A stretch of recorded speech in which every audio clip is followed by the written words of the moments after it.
कांदा प्रश्न सोडवण्यासाठी उद्या सरकारचं शिष्टमंडळ दिल्लीला जाणार।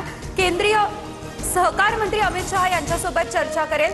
मुख्यमंत्री आणि दोन्ही उपमुख्यमंत्र्यांसोबत काही मंत्र्यांचाही मंत्रिमंडळ शिष्टमंडळामध्ये समावेश। नाशिकमध्ये कांदा प्रश्न पेटला। चांदवडमधील आंदोलनावेळी रोहित पवार, हर्षवर्धन सपकाळ, अंबादास दानवे यांची पोलिसांकडून धरपकड। आंदोलन अधिक तीव्र करावं लागेल, रोहित पवार यांचा हा इशारा। विरोधकांचं आंदोलन हे फक्त राजकीय फायद्यासाठी, कांदा कापल्यावरती डोळ्यात पाणीही येणार नाही असे लोक आंदोलनामध्ये। मुख्यमंत्री फडणवीसांची महाविकास आघाडीवरती जोरदार टीका। पंतप्रधान मोदी आणि मुख्यमंत्री फडणवीस यांच्यावरती बोलताना हर्षवर्धन सपकाळ यांची जीभ घसरली। मोदी फडणवीसांवरती सपकाळांची एकेरी भाषेत टीका, तर पंतप्रधान मोदी हे खरे धुरंधर, आरोप करणारे दलिंदर। उपमुख्यमंत्री शिंदेंची सपकाळांवर टीका। निधी वाटपावरून महायुतीमध्ये तणाव। महायुतीच्या समन्वय समितीची आज रात्री बैठक। सर्व पालकमंत्र्यांना बैठकीला उपस्थित राहण्याच्या सूचना।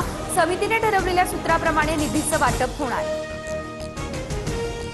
राष्ट्रवादीच्या आमदारांची देवगिरीवर खलबतं। उपमुख्यमंत्री सुनेत्रा पवारांच्या नेतृत्वात आमदारांची बैठक सुरू। विधान परिषद निवडणुकीसह इतर विषयांवरही चर्चा। मोठेगावकरची स्पेशल बॅच आता सीबीआयच्या रडारवरती। बॅचमधल्या विद्यार्थ्यांची सीबीआयकडून चौकशी। काही विशेष डॉक्टर आणि बड्या पालकांच्या विद्यार्थ्यांसाठी स्पेशल बॅच असल्याची माहिती समोर। बंधू अशोक खरातला 14 दिवसांची न्यायालयीन कोठडी। खरातला पुन्हा नाशिकला पाठवणार। वैद्यकीय सुविधा आणि उपचार सुरू ठेवण्याचे कोर्टाचे आदेश।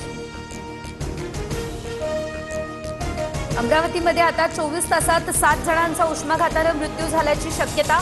बेघर बेवारस व्यक्ती उष्माघाताचे बळी ठरत असल्याचं चित्र। तर अमरावती जिल्हा तापमान 45 अंशांच्या पुढे।